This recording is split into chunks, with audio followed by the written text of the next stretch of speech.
Ambagaon mission सगाव गंसे गावारि super speciality hostel गायसनदों। सा-सानजा भारतआवनो सावस्रिनि आंखालखौ सुफुंगोन मिजिं खालामदों रायजो राजाफोरा। उदालगुरि जिल्लानि आम्बागाव मिशन सगाव दिनै गोजौ थाखोनि गावारि मेडिकेल गायसननो लाहार-फाहार।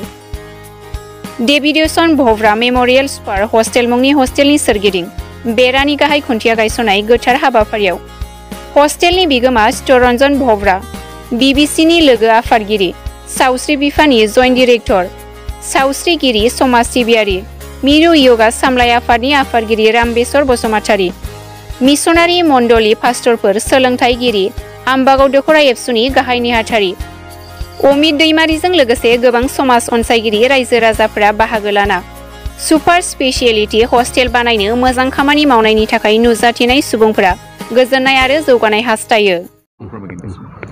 आसा दिनै नैबे आम्बागाव एरियायाव डेभिडसन भवरा मेम'रियेल होननानै हस्पिटाल मोनसे खुन्था गायसननाय जाबाय। बे जोंनि एरिया लागि बे मोनसे गोग्गाथाव बाथ्रा आरो जोबोद रंजाथाव बाथ्रा। जाय बेक्ति बिथां चित्तरन्जन भवराया बे खामानिखौ मावनो थाखाय आवगायबाय, बिथांखौ माने बाख्नायनो गोनां। बिथाङा जे बेबायदि मोनसे गेदेर खामानिखौ सानखांनानै दिनै बेबायदि खुन्था गायसनबाय। दिनै बे हस्पिटाला जोंनि लागै मोनसे माने मा बुंगोन जोबोद मोजां खामानि जागोन। जोंहा बे ओनसोलनि बेमारिफोरा जुदि सिटिफोराव थांनांगौ जायोब्ला बा तेजपुर बा गुवाहाटि दुखिया दरिद्रफोरा जोबोद खस्थ' मोनो आरो मालाबा जुदि हर समाव जुदि बेमारिफ्रा गोब्राब लोमजायोब्ला माने लामाफोरावनो बिदि जिउ गारनो गोनां जायो। खिन्थु जोंहा बे जुदि जायगायावनो बेबायदि हस्पिटाल मोनोब्ला मोनसे सुपार स्पेशियेलिटी हस्पिटाल मोनोब्ला जोंनि बेरामिफ्रा निस्सय बहुद रिलिफ मोनगोन। आरो आं फोथायो बे हस्पिटाला बे जोंनि एरियानि थाखायल' मुंदांखा जानाय नङा, सारा आसाम सारा इन्डियायावनो बे मोनसे मुंदांखा जागोन आरो जोंनि रायजो राजानि थाखाय बे हस्पिटाला जोबोद मोनसे मोजां जागोन। आरो जों बयबो रायजो राजाया बे हस्पिटालखौ लुखांनायाव आरो दावगालांनायाव जों हेफाजाब होनांगौ, बेनिफ्राय बेखौ आं खावलायनाय थाबाय। बेसेनोसै, गोजोन्थों। Thank you. ইয়াতে সৰুৰ পৰা ইয়াতে ডাঙৰ হৈছোঁ আৰু এই বৃহৎ অঞ্চলত আমাৰ মানে এই চিকিৎসা ক্ষেত্ৰত বহুত পিছ পৰি আছিল আৰু মই ৰিটায়াৰমেণ্টৰ পিছত ভাবিলোঁ যে ৰিটায়াৰমেণ্টত নহয় তাৰ আগৰ পৰাই মই ভাবিছোঁ যে এই অঞ্চলত মই যদিও ডক্টৰ নহ'লেও মানে এটা ইচ্ছা আছিল যে এই অঞ্চলত এখন মেডিকেল অনুষ্ঠান হওক শুশ্ৰূষাৰ কাৰণে। আৰু প্ৰায়বিলাক এৰিয়া আমাৰ যিটো এৰিয়া তাতে অনেক মানে দুখীয়া মানুহবিলাকো আছে বেমাৰ আজাৰৰ। মই অৱশ্যে ডাটা এতিয়ালৈকে মই পোৱা নাই, হ'লেও মই ভাবোঁ যে যথেষ্ট অভাৱ হৈ আছিলে মেডিকেল লাইনটো বা চিকিৎসা ফালৰ পৰা। আৰু মই এইটোৱে ভাবিলোঁ যে যিহেতু সমাজৰ কাম কৰিবলৈ কিছুমান ইচ্ছা আছে বাৰু, কিন্তু যদি মই ডক্টৰ লাইনত নাই তথাপিও মই ভাবিলোঁ যে এই কামটো কৰিলে ভাল হ'ব নেকি, ৰাইজৰ উপকাৰ হ'ব। ইয়াৰ পৰা বহুত দূৰলৈকে যায়, টকা পইচাৰ অভাৱত বহুতে চিকিৎসা ল'ব নোৱাৰে। আৰু যিমান আমি পাৰোঁ মানে ডক্টৰ ৰামচিয়াৰী তেওঁ মোক এনকাৰেজ কৰিলে, ডক্টৰ বাপন, তেওঁলোকে সকলোৱে মিলি আমি মানে আগুৱাই যাম বুলি ভাবিছোঁ। আৰু আপোনালোকৰ ৰাইজৰ আশীৰ্বাদ লাগিব। এইটো মোৰ মানে দেউতা 1952 MLA আছিলে আৰু দেউতাৰ নামতেই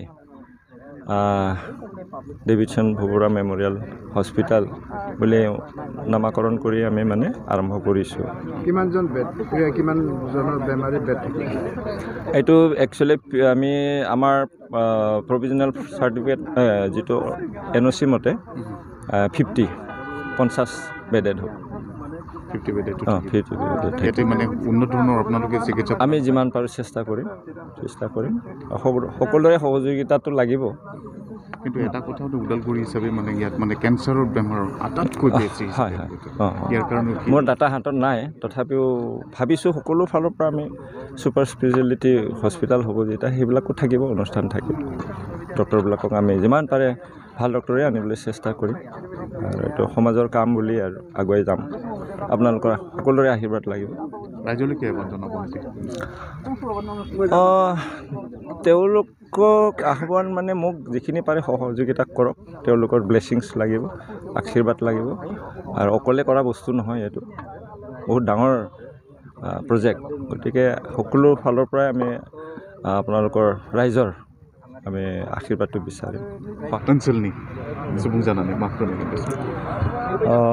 गिबियावनो नोंथांमोननि चेनेलसिम साबायखर बावहरदों जि नैबे आम्बागाव मिशन सक बेयावहाय मोनसे डेभिडसन भवरा मेमरियेल हस्पिटाल बेखौ गायसननो थाखाय जि थि खालामदों, दिनै जोङो जि लाइखुन्थिया गायसननाय हाबाफारि बेयावहा बाहागो लाफैनो मोननानै आम्बागाव दखरा एबसुनि जानानै गोजोननाय मोनदों।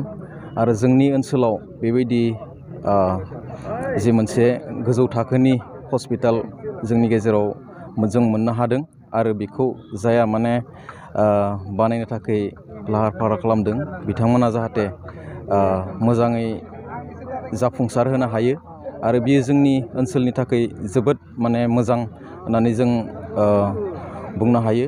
मानोना जोंनि बे ओनसोलाव उन सिगां बेबायदि गोजौ थाखोनि हस्पिटाल जों मोननो थाङाखै, आरो माने जायखिजाया गिदिर माबा मोनसे बेराम जायोबा जोङो गुवाहाटी तेजपुर बेबायदियाव थांनो गोनां जायो।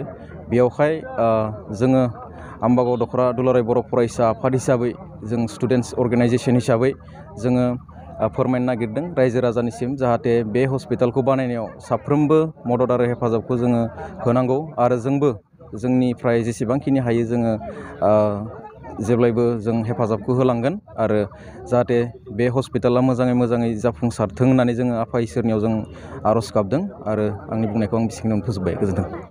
दिनैनि बे 16 एप्रिल बे दिनैनि सानावहाय आं मोनसे खोथा बेखौनो बुंनो सानदों जे जोंहा बे भब्रा सारा सिगांनिफ्रायनो बियो DFO लेभेलनिफ्रायनो समाज बिथिङाव बिराद मोजाङै बे खामानि मावबाय थाग्रा मानसि, आरो बिथांनि गोसोआ बहुत उदार गोसोनि मानसि आरोखि, बिथाङा एकदम गोग्गो गोसोनि मानसि। बिनिखाय बिथाङा जे बे खोथाखौ साननानै जे मावनो लादों, बेवहाय आंहा बिथांखौ आं जथेस्थ' धन्यबाद होनो गोनां बे खोथायाव। दा गतिके आं बिथांखौ मिथिखागौ जे जोंनि सुपार हस्पिटाल बेवहाय बानायनो थांनायाव बे मोजां खोथा। मानो होननानै बुंब्ला जोंनि रायजो राजानि थाखाय जनहाधारननि थाखाय बेबायदि सानग्रा सुबुं रावबो गैया। बेबायदि थाखा फैसा गोनां मानसिया जथेस्थ' दङ, कररपति मानसि दङ, नाथाय रावबो आवगायबोआ। दिनै धरिलक बे मानब सेवानि थाखाय बिथाङा जे आवगायबोदों बेखौ आङो धन्यबाद होदों, आरो बिनि थाखाय आं बिथांजों लोगोसे सिगाङावबो लोगो मोनलायखानाय दाबो दङ। गतिके जोंबो BTR सेन्ट्रेल जग समितिनि जानानै जोंबो जेसेबां हायो बिथांखौ सहाय होगोन होननानै आंनि गोसोनिफ्राय मिजिंथिनाय दं।